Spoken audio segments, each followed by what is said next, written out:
Louisa from the Let's Paint Club, and welcome to my 5-day art challenge, and this is day 2, task 2. So today we're going to be making our mark. So you're going to be making your mark, and we're going to be looking at mark making with different media. So whatever you've got at home, it might just be a pencil and a biro, fine, or some felt tips. You might have paints, you might have crayons, pastels, you might have a range of art gear. But if you've only got the very basic, again, don't rush out and buy anything. Just use a pencil, use a pen, use whatever you've got to hand. And we're going to practice making different types of marks and scribbles on a piece of paper or sketchbook, because it's all about language. And in art, the language in art is the mark making. And the more different types of marks that you can make, the better equipped you are to be able to describe the world around you through your pictures. Okay, it's all about suggestion through mark making and making marks. So that's what we're going to look at today. We're going to have some fun making marks with different types of drawing or painting media. Colour, if you like, that's absolutely fine. So let's have fun with that. Okie dokie then, so I'm going to show you some different types of mark making, and I'm just going to have a play with some different media. So I'm surrounded here on my desk with some different drawing and painting media. So I've got colouring pencils, felt tips, oil pastels, chalk, soft pastels, and I've got some watercolour paints as well. You use whatever you want. And whatever you've got available to you. So I've also got a biro, which is great for drawing and sketching with, and a pencil as well.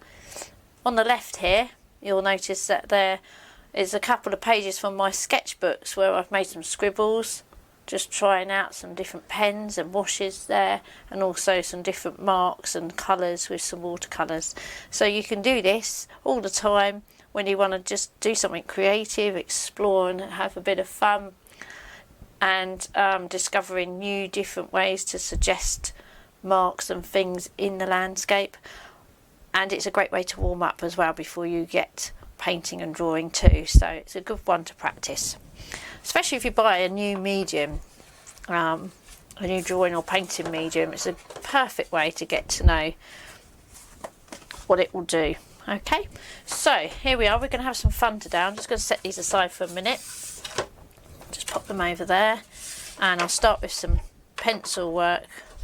Just playing about, and just kind of really just let your mind go free, and just have a play with it. You know, you can hold it in different ways as well. You can hold your pencil at the top here and see how different that is. It doesn't run so smoothly when I do it like that. You can hold it on the side, just a shade. You can dot it.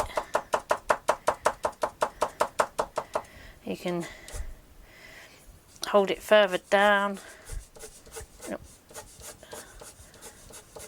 Okay, you don't want to really, there's some hatching and cross hatching. You don't really want to be drawing anything that is recognisable. This is just about doing scribbles, doodles, marks. Okay,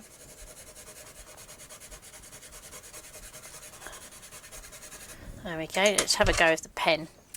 Biro pen, and notice how different they feel on the paper. And you'll also find if you do have different papers, if you've got a sketchbook and you've got printer paper, try both of those and see the difference with those.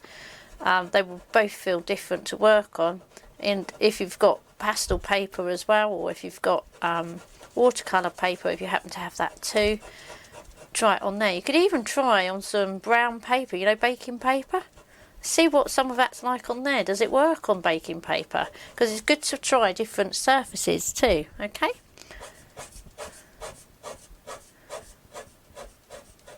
Just have fun with it.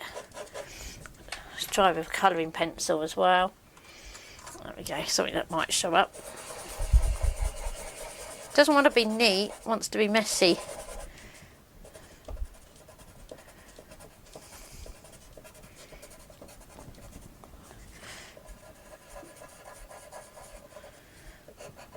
There we go. Something that's very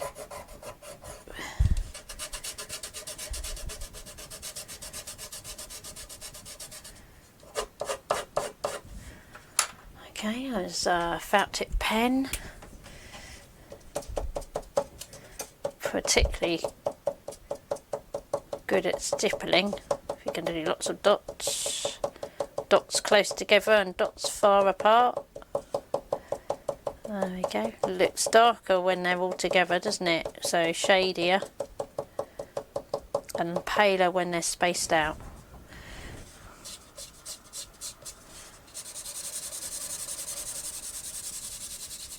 What happens if you press really hard?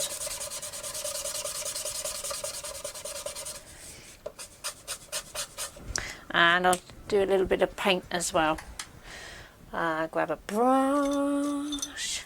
Just have fun, you know, let your mind be free.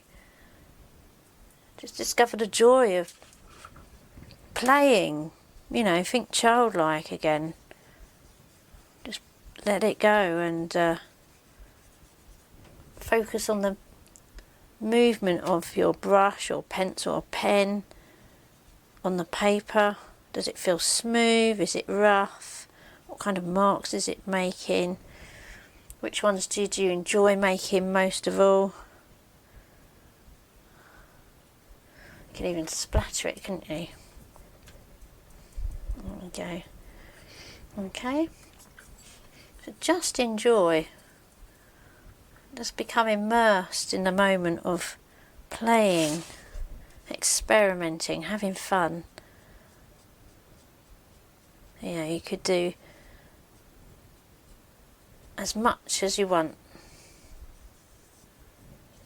Dabbing and daubing. You could even use different things to make marks with. You could use your fingers even. You could use tissue to make the marks with if you've got paint. What does that do? Let's get some more water with that.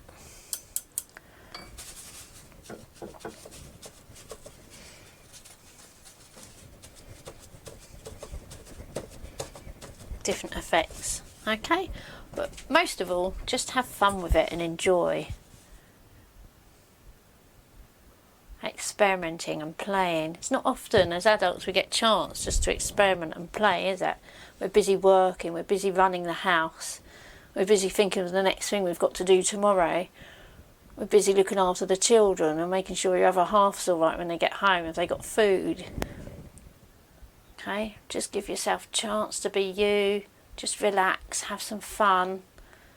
This is your time, this is your creative oasis. Have fun, take care, have a good day, and I'll see you for the next task tomorrow. Bye for now.